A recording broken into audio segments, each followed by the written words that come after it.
The kingdom of heaven will be like 10 virgins who took their lamps and went out to meet the bridegroom. This is the way Jesus Christ begins today's parable. And to understand today's parable, in my opinion, we have to understand the worldview of the time of Jesus Christ. How not only Jesus Christ, but everybody, every Jewish people in that time saw the world and how it would be the judgment.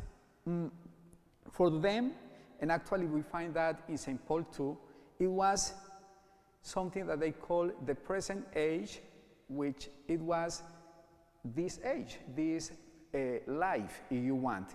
And it was something that it was supposed to come in the future, and that was the age to come. St. Paul uses these two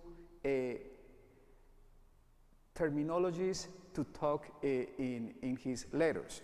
In different ones we can find that, the present age and the age to come.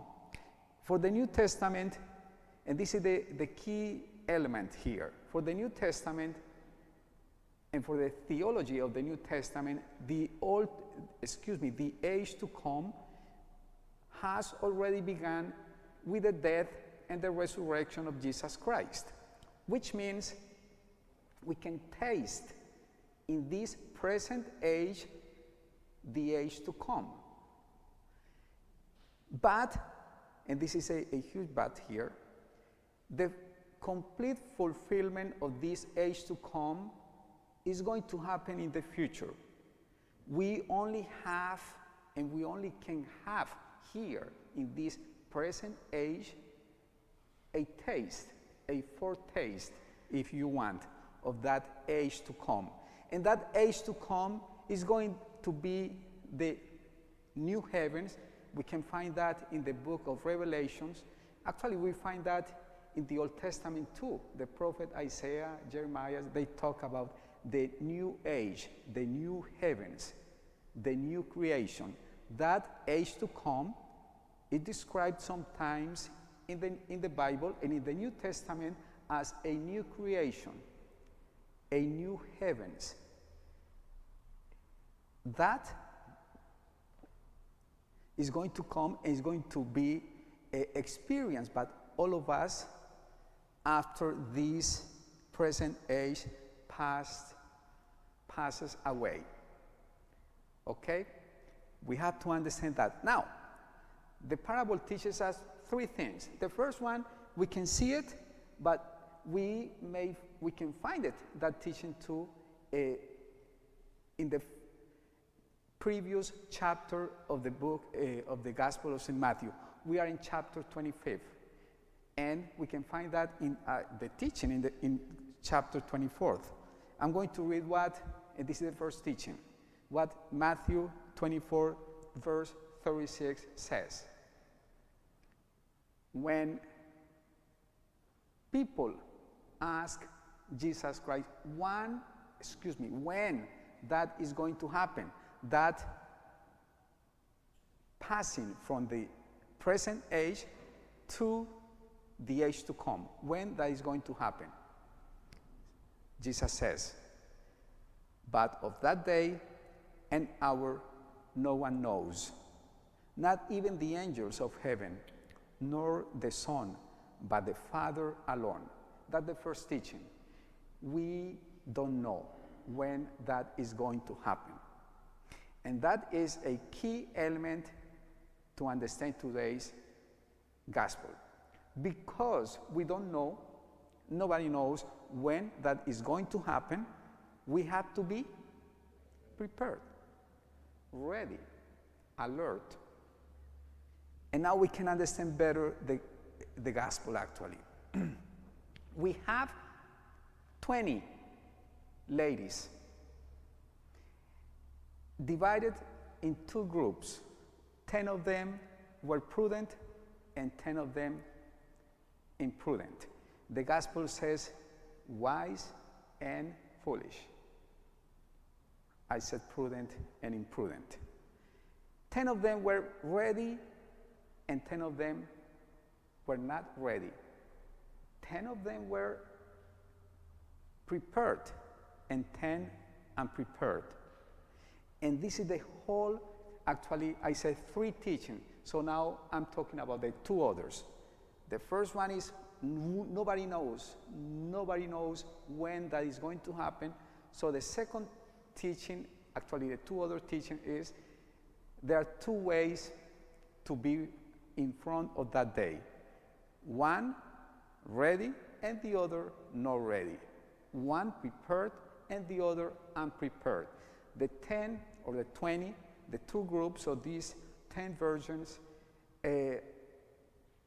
show us how we can be, and actually invite us to be in one of those, in one of that group, the one that is ready and prepared. So in the group that are ready, there is a key element. They have enough oil. And let me tell you, you can find many different interpretations about the meaning of oil. What does it mean to have oil, to have enough oil? Remember, the other 10 don't have oil. And the key also, there is a key element also about that, is that we cannot share that oil with the other. You have it or you don't have it. So it is a key element because at the end of the day, we are here together worshiping God, but one day, and I always say the same thing, I hope it's not going to be too soon, but one day, each one of us is going to be individually, personally, in front of God. And whoever is on your side is not going to be there. You are going to be on your own. I am going to be on my own. And I have to bring my own oil. You cannot give me any oil. You have to bring your own oil. I cannot give you any oil. You have it or you don't have it. I have it or I don't have it. So what is this oil? And as I was saying, there are many interpretations here. I'm going to read some of them. You may like one better than the other one. I'm going to tell you which one I love better. I was finding and trying to prepare the homily, find the different ones. For example, some say that is almsgiving. Others say that is charity. Others say that is good works. And others say that it is a personal relationship with the Lord. I like that one. But I have to add something. It's a personal relationship, which is faith, that produces good works. Because I can say, I believe in God, but that faith may be inactive, if you want. But the faith, the real one, faith that is based in a real belief in God, is a faith that produces good works. So now I am united, faith and charity, faith and love. Love that is active in the way I live my entire Christian life every day. So we have to be ready, we have to be prepared for that day that we don't know, with a personal relationship with God, but also, not only with that personal relationship with God, but also with a relationship that leads me to do something for my brothers and sisters, to show with specific deeds, good works, my faith in Jesus Christ. When we do that, at night we are going to our bed and we can sleep calmly, expecting for that day. Nothing is going to keep us awake because we have our good conscience that we are doing the right thing every day. So the invitation actually is to be ready with that personal relationship and with these good works that have to come from that personal relationship with God. And I think the fact that we all are here is a beginning, I want to say.